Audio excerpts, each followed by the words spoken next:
এবারে জন্মদিনে বড়ি বেগমকে চমকে দেওয়ার একটা উপায় বার করেছি।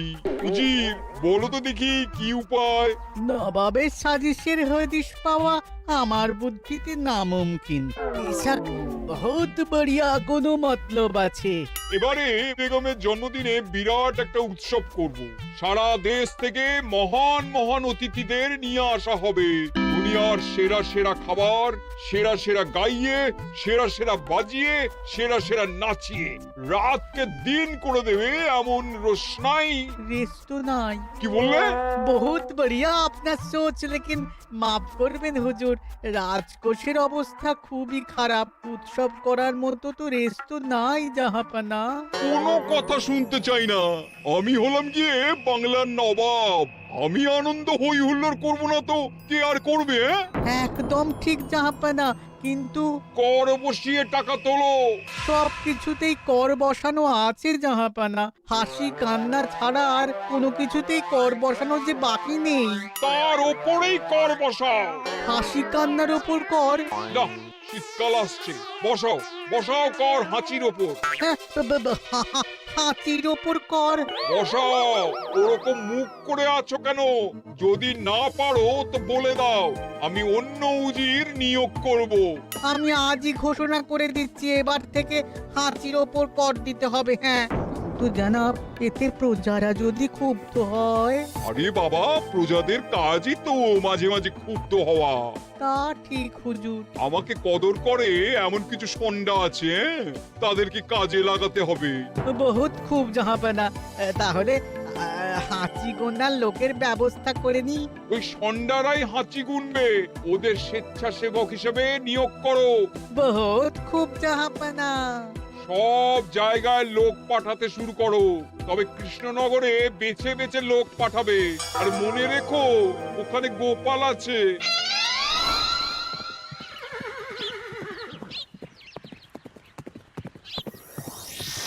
সব জায়গায় কর আদায়কারী পাঠিয়ে দেওয়া হয়েছে জাহাপানা।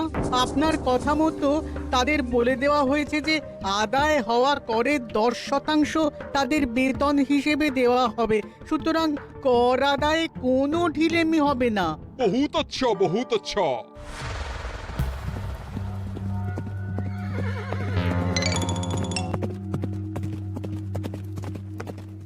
হ্যাঁ, তুমি ঠিক পড়েছো তো মন্ত্রী? হাঁচির উপরে কর? বলেন তো, আর একবার পড়ছি মহারাজ। আসলে এটা নবাবই মশকরা। আমাদের নবাব যে খুবই রসিক মানুষ তা তো আমরা দেখেছি। বারবার কৃষ্ণনগরের সঙ্গে রসিকতা করতে গিয়ে হাঁড়ি ফেটে রস একেবারে মাখামাখি হয়েছে, আর সারা গায়ে পিঁপড়ে ধরেছে। মস্করা নয়, একদম সত্যি কথা। হাঁচির উপরে কর বসানো হয়েছে, আর আমরা হলাম নবাবের খাস হাঁচি গোনার দল। আমরা এই কৃষ্ণনগরে থিতু হয়ে বসলাম বটে। এবারে হাঁচি গুনবো আর মোহর আদায় করব। গোপাল, তুমি কি বলো? সর্দার, তোমাদের এখানে আসা একেবারেই লোকসান হয়েছে। কেন মশাই?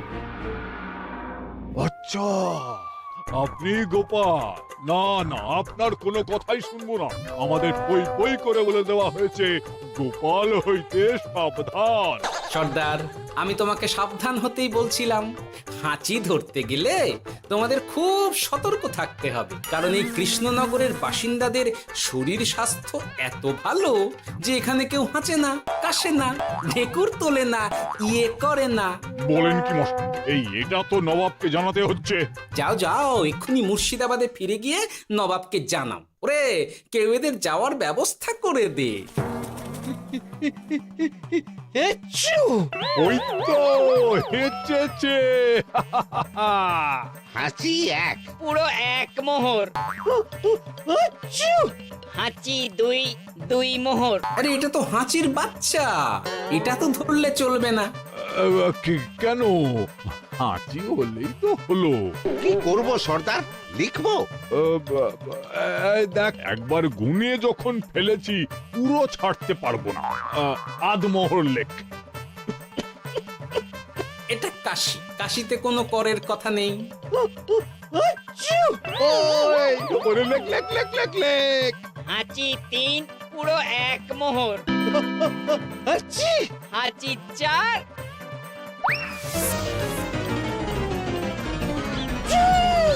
হাঁচি 5, লেখো। হাঁচি 6,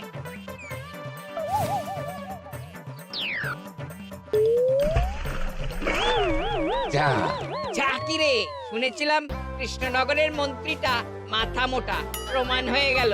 জল থেকে উঠবে যখন ঠান্ডা লেগে হাঁচি তো আরো বাড়বে। জলে বুড়বুড়ি উঠছে, বেটা জলের তলায় তলায় হাঁটছে। হাঁচি 7। এখনো তো ফিরলো না, বেলা গড়িয়ে দুপুর হয়ে গেল।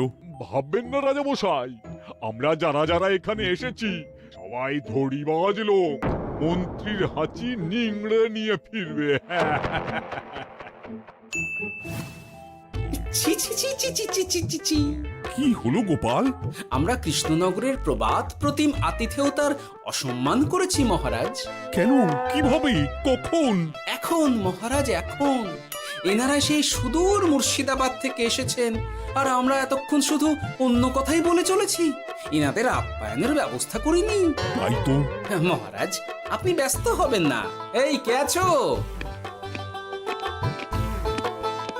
শোনো, এদের রাজ অতিথিশালাতে থাকার বিশেষ ব্যবস্থা করো। এদের খাবার যাবে মহারাজের পাকশাল থেকে। এদের সব সুবিধে অসুবিধে দেখার জন্য দাস দাসী নিযুক্ত থাকবে। চলো চলো। আরে দাঁড়াও সর্দার, হ্যাঁ বলুন। তোমাদের তো আবার গোপালের কথা শোনা বারণ। আমার ব্যবস্থায় বোধহয় তোমরা থাকবে না। বাদ দিন তো, আসলে ভয় ছিল আপনার বুদ্ধিকে, আর ভয় নেই। কেমন আগু পিছু বিচার না করেই বলে ফেললেন এখানে কেউ হাঁচে না। বুঝে গেছি, আসলে গোপাল হলো গল্প। চলো চলো, ও বড্ড খিদে পেয়েছে। প্রহরী, এই সর্দারের দলের বাকি লোকগুলো এলে এদেরকেও অতিথিশালায় নিয়ে যেও। হ্যাঁ, আচ্ছা। এ কি গোপাল, এই রক্তচোষাগুলোর জন্য তুমি রাজনিবাস আর রাজভোগের ব্যবস্থা করে দিলে? গোপাল কার পক্ষে মহারাজ? এতক্ষণ গোপালের সব কাজ তো কৃষ্ণনগরের বিপক্ষে গেল। বটেই তো, আমি মনে মনে গণনা করে দেখলাম গোপালের শুল যোগ শুরু হয়েছে। আগামী 1 যুগ ধরে গোপাল যেখানে থাকবে সেখানে রাহুর প্রকোপে দুঃখ দারিদ্র মহামারী একসঙ্গে এসে ধরা পড়বে।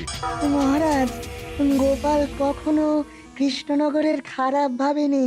সে যখন ওই রক্তচোষাদের রাজভোগে রাখার ব্যবস্থা করেছে, তখন বুঝতে হবে এর মধ্যে একটা ঘোরতর পেঁচ আছে।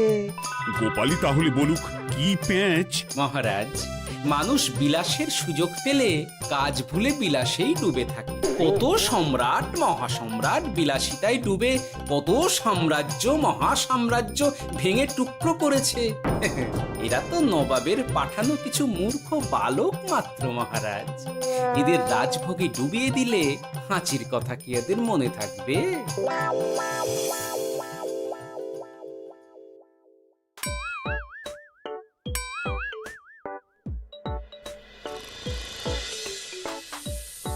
কি ব্যবস্থাপনা সব ঠিক আছে তো? হ্যাঁ, খাসা ব্যবস্থা হয়েছে। আপনারা আমাদের অতিথি বলে কথা, আরাম করুন।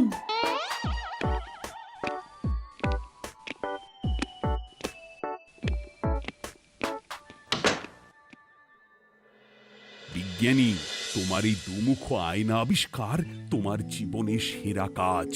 একদিক দিয়ে আয়না, অন্য দিক দিয়ে কাঁচ। কেউ জানতেই পারবে না যে তার উপর নজর রাখা হচ্ছে। অনবদ্য অনবদ্য। মহারাজের জয় হোক। কিন্তু মহারাজ, এই কৃতিত্বের মূল ভাগীদার আমাদের মন্ত্রী। তাই নাকি? হ্যাঁ মহারাজ, মন্ত্রীর দুমুখ কাজকর্ম দেখেই দুমুখ আয়নার কথা আমার মাথায় আসে। মুখ সামলে কথা বলো বিজ্ঞানী। ওরা শুনতে পাচ্ছে। যা চেঁচালেন 20 ইঞ্চির দেওয়াল ভেদ করে ওদিকে চলে যাবে কথা। এই কে যেন কাকে মুখ সামলে কথা বলতে বললো? ওই বাইরে কেউ বলেছে। এই তোমরা সবাই শোনো, অতিথিদের যেন আদর যত্নের ত্রুটি না হয়। আমি আর যাই, কাল সকালে আসবো, কেমন? গোপালকে নিয়ে নবাব আর উজির যেমন ভয় দেখিয়ে দিয়েছিল, গোপাল কিন্তু সেরকম নয়। এই তোরা কি বলিস? না না না না না না, গোপাল একটু ওই হাবা গোবা আছে দাদা। দেখো দেখি কেমন বুক পেতে দিয়েছে, এবার ওদেরই বুকে বসে ওদেরই দাড়ি ওপরাবো। গোপালের জবাব নেই, ঠিক সামলে দিল। মহারাজ, এই প্যাঁচটা আমার মাথাতেই এসেছিল, কিন্তু ওই যে নাকে মাছি ঢুকে গিয়েই সব বরবাদ হয়ে গেল। মহারাজ, এই পরিকল্পনা যদি মন্ত্রীর মাথাতে আগে এসে থাকে, তাহলে এদের মন্ত্রী আমার চেয়ে ভালো করে সামলাতে পারবেন মহারাজ। বটেই তো, এই দায়িত্ব আমি নিলাম মহারাজ।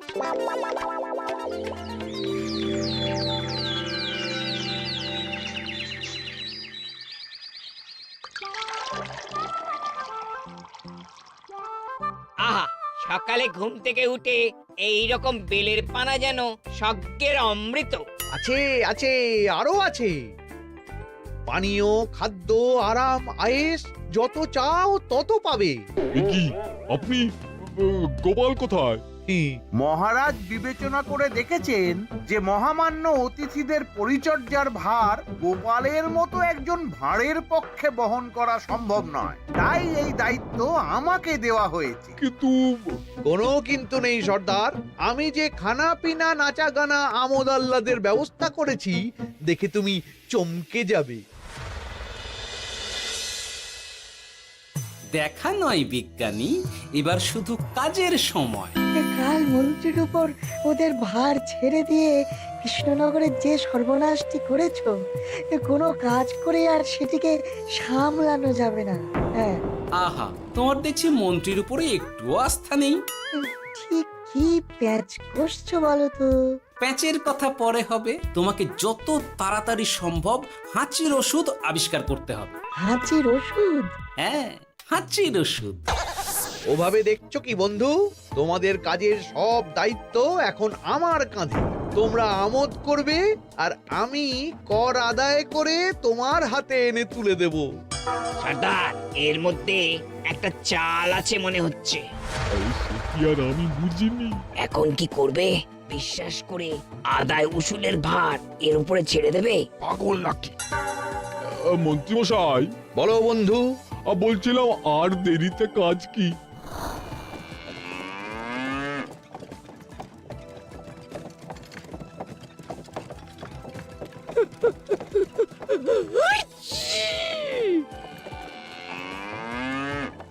মন্ত্রী, লেখো হাঁচি এক। ওহে, তোমার নাম কি? মন্ত্রেশ্বর হুজুরি আগে। লিখুন মন্ত্রী মশাই, নাম লিখুন। ওহে মন্তেশ্বর, হাঁচি কর, এক মোহর ছাড়ো দেখিনি। হাঁচি দুই। আরে যাও, দৌড়ে গিয়ে দু মোহর আদায় করে আনো। ওরে, তোরা সব কৃষ্ণনগরের কোণে কোণে ছড়িয়ে পড় দেখি, একটা হাঁচিও যেন বাদ না পড়ে। হ্যাঁ,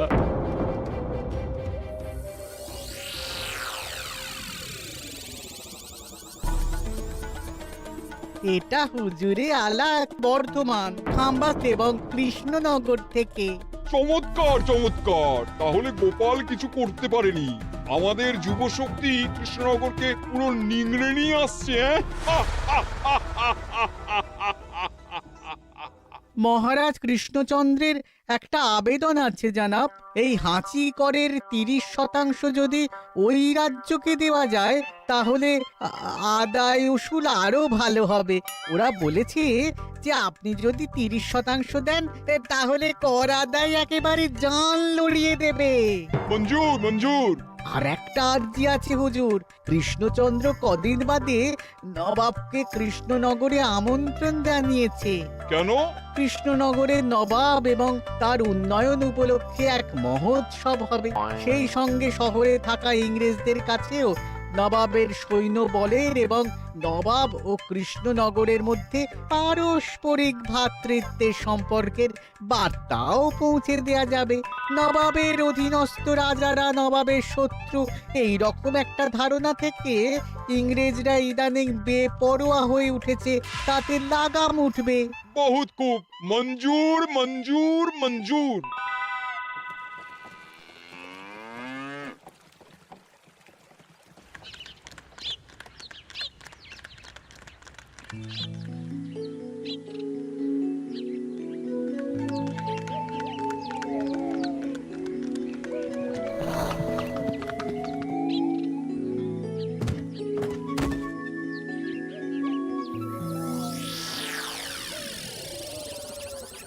কি ব্যাপার গোপাল? জাহাপনা বলুন কি খিদমত করব? আমি যা বলবো তাই করবে। অবশ্যই জাহাপনা। क्या बात উজির, তুমি সাক্ষী, মহারাজ কৃষ্ণচন্দ্র আপনিও সাক্ষী। গোপাল আমাকে কথা দিয়েছে আমি যা চাইবো তাই করবে। গোপাল, তুমি আমার সঙ্গে মুর্শিদাবাদ যাবে। এখন থেকে আমার দরবারের বিদূষক হিসেবে থাকবে, কেমন? ওরে ওরে ওরে ওরে ওরে তোরা বাজনা বাজা। এখন থেকে গোপাল আর কৃষ্ণনগরের নয়, গোপাল মুর্শিদাবাদের। চলছে বাজা।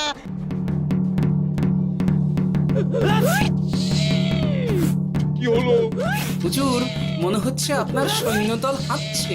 হ্যাঁ? হুজুর, হাঁচিগড়ের বন্যা সব সৈন্য 10-12টা করে হেঁচে ফেলেছে। মানে প্রচুর মোহর হয়ে গেছে আর বাড়ছে বাড়ছে। আমার হাঁচি গোনার দল একটা হাঁচিও বাদ দেবে না। মোহর রাখার জন্য নতুন পোশাকখানা বানাতে হবে হুজুর। সর্দার, আমাদের হাঁচিগুলো কি খুলবো? হ্যাঁ, নিশ্চয়ই। একটা হাঁচিও যেন বাদ না পড়ে। চলুন হুজুর, আমরা এখানে দাঁড়িয়ে থেকে আর কি করব? ওরা হাঁচুক আর হাঁচি গুনুক। চলুন নবাব বাহাদুর, আপনার জন্য কৃষ্ণনগরের রাজাতীর্থ অপেক্ষা করছে। হুজুর, আমার মনে হয় আমাদের কৃষ্ণনগরে এখন আর দেরি করা উচিত হবে না। আমরা সোজা শহরের দিকে রওনা হয়ে যাই। শহরের ইংরেজদের শিক্ষা দিয়ে ফেরার পথে আমরা কৃষ্ণনগরের আতিথ্য গ্রহণ করব। সে কি? মহারাজ, নবাবের মতো কর্তব্যপরায়ণ ইনসানকে তার কর্তব্য পালনে বাধা দেবেন না। আমরা ওনার শহর থেকে ফেরার অপেক্ষায় থাকব। ঠিক আমার এক্ষুনি শহরে যাওয়ার দরকার। ইংরেজরা সব নিয়ম কানুন ভেঙে চুরে যা ইচ্ছে তাই করতে আরম্ভ করেছে। বুঝি, সৈন্যদের ডাক দাও, চলো রওনা হই। কিন্তু জাহাপনা, আপনার সৈন্যদের থেকে পাওনা মোহরগুলো এতক্ষণে যা হেঁচেছে, লাখখানেক মোহর তো হয়েই গেছে। ওটা আমরা নিজেদের মধ্যে বুঝে নেব। কিন্তু ওই করের 30% যে কৃষ্ণনগরের পাওনা। পেয়ে যাবে। শহর থেকে ফিরি। আরেকটা কথা, হাঁচি কর ব্যবস্থা এখন থেকে উঠে গেল।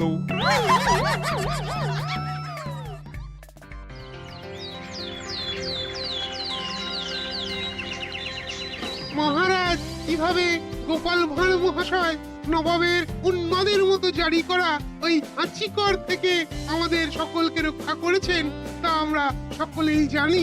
খাম্বাজের তরফ থেকে তাই গোপালকে সামান্য উপহার।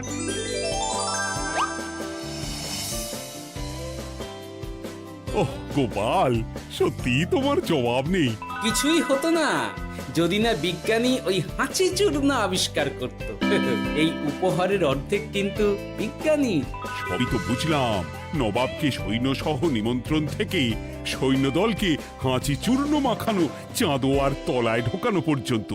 কিন্তু চাঁদোয়া থেকে হাঁচি চূর্ণ ঝরে পড়লো কি করে, সেটাই তো বুঝলাম না। এটা তুমি বলো বিজ্ঞানী। শব্দে বাতাসে কম্পন তৈরি হয়। গোপালের হাততালিতে আমার ঘরের শাড়ি থেকে হাঁচির জন্য ঝরে পড়েছিল। এখানে চাঁদোয়া থেকে ঝরে পড়েছিল বাজনার শব্দে। কি ব্যাপার বিজ্ঞানী, তুমি এখন ছেলে খেলা করছো? হাঁচির ওষুধ হয়ে গেছে। হয়ে গেছে? মূল উপাদান তামাক, গোলমরিচ আর আলকুশির গুঁড়ো। কাজ হবে? হাততালি দাও। কাজ হলো। ব্যাপারটা কি হলো? ওই শাড়িটাতে হাঁচি চূর্ণ মাখানো আছে। তোমার হাততালির শব্দের কম্পনে ঝরে ঝরে পড়েছে। একবার নাকের কাছে এলে পিঁপড়ে থেকে পিশাচ হাঁচতেই হবে, হাঁচতে হবেই হবে। নবাব যদি বাজনা বাজাতে না বলতো। আমাদের বাজনদাররা তৈরি ছিল মহারাজ। যাক, সবই ভালোই ভালোই মিটে গেল। যার শেষ ভালো তার সব ভালো। ব্যাস, এখন শুধু একটাই কাজ বাকি। নবাবের কাছ থেকে করে 30% বাবদ পাওনা মোহর মুর্শিদাবাদে গিয়ে নবাবের কাছ থেকে তুমি নিয়ে আসবে। আচ্ছা মহারাজ। হাসির রাজা